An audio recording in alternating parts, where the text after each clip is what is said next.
The 1970s, America faced a nightmare hidden behind a perfect smile. Ted Bundy wasn't a monster from the shadows.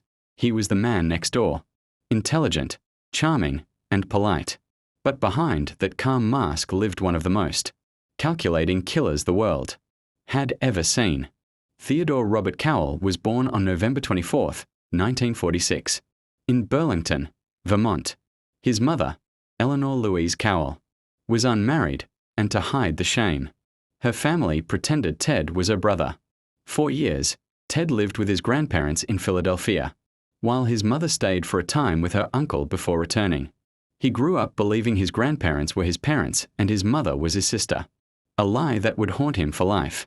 In 1950, Louise moved with Ted to Tacoma, Washington, where she met Johnny Culpeper Bundy, a hospital cook. They married soon after, and Johnny adopted Ted, giving him his last name, Bundy. But Ted never accepted Johnny as his real father. He thought Johnny was simple, and their relationship remained distant. Bundy was intelligent, ambitious, and socially awkward.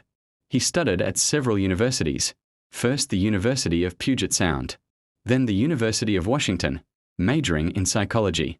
He later took classes at Stanford and Temple University but never stayed long. On the surface, he appeared like a normal young man.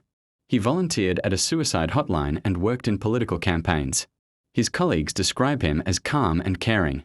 But no one saw the storm building inside him. During his studies, Bundy fell deeply in love with Stephanie Brooks, a beautiful, confident, and wealthy woman. When she broke up with him, saying he lacked direction, it devastated him.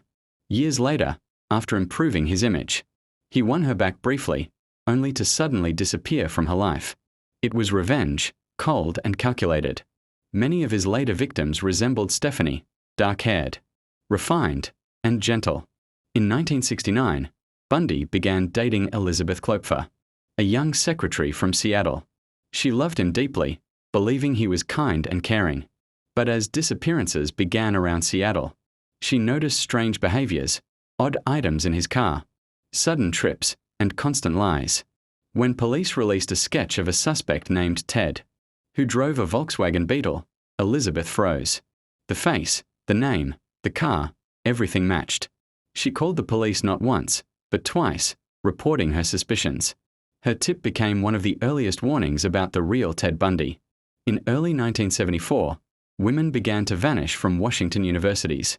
The first was Linda and Healy, followed by Donna Manson, Susan Rancourt, Roberta Parks, and Brenda Ball. Police had no suspect, only fear. Witnesses described a polite, handsome man with his arm in a sling, asking women for help near his Volkswagen Beetle.